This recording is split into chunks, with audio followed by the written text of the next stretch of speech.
Now I'm going to show you an example which is used this figure 2.9 on page 65, and this is the example which I'm going to show you systematically. First, as you can see, it's just the a ring. A line is actually a ring like this, and it's pretty straightforward ring, and above it we have a point P over here. I hope it's not run out. And point P over here, and then we're going to choose a line element which is over here. We found electric field at this location. So the first step number 1, we're going to choose a line element. The goal is we want to find a DQ. So once we have DQ, and then we can do the calculation. So we find a DQ.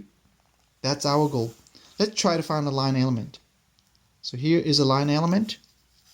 This line element, let's call it D L prime.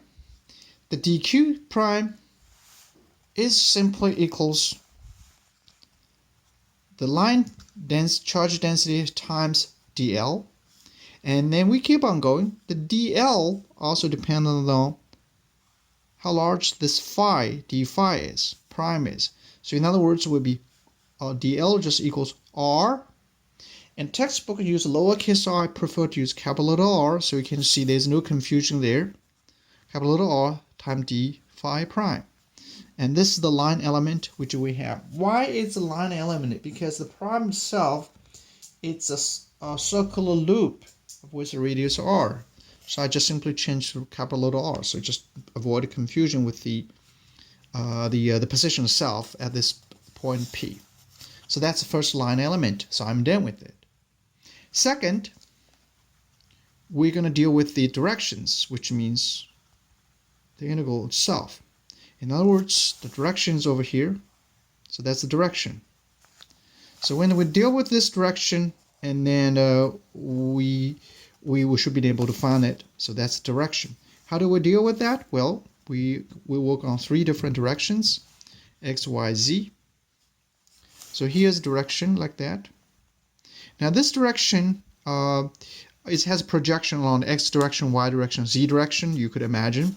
For the x direction, it's very simple. It's just like sine theta prime cosine phi prime. So that's the projection onto the x direction. And you see, I even do not write out the magnitude because this is a unit vector. Remember, previous video showed you the unit vector. That's everything just 1.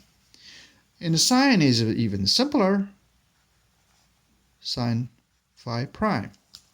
For the z, this is the simplest one. It should be cosine theta prime. So that's it. So in other words, this part takes care of this this r, which is r minus r prime. So that's the unit vector. And this entire thing is just equal these 3 ones. So there's no confusion here, right? So these 3 terms is exactly like this. And now we deal with this equation. I just want to remind you, in case I lose you, and I want to show you what I really mean here. So in other words, this little strange r, we already take care of. So also dl prime is already taken care of. Now we're looking for this r squared. So r squared, so this will be our last step to deal with r squared. Step number 3, delta r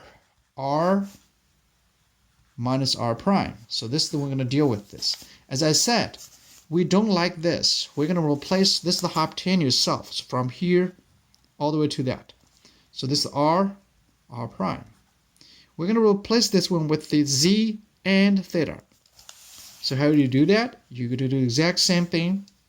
So that would be this part would be the z divided by cosine theta prime. I hope you understand what I'm talking about. A prime equals z divided by cosine theta prime. And so that's it. So these entire 3 steps. Then we put everything together. Everything together. Now remember, depends on x, y, z directions. I'm going to have a lambda, the integral itself, and then a 1 over 4 pi epsilon 0. I actually can pull these out, but just leave it there. I have lambda, which is line charge density, which is over here. Capital R, which is over here, and d phi, which is over there. And divide by the distance squared, which is the r minus r prime squared. Remember the inverted, so therefore the z at the bottom now. I have a cosine theta prime parenthesis squared. So this part is just 1 over r squared. In other words, is this part. Okay, so then I get this one. And now I need to add the direction. You see the x direction look like this? I just copy them down. Sine theta prime, and we have cosine phi prime.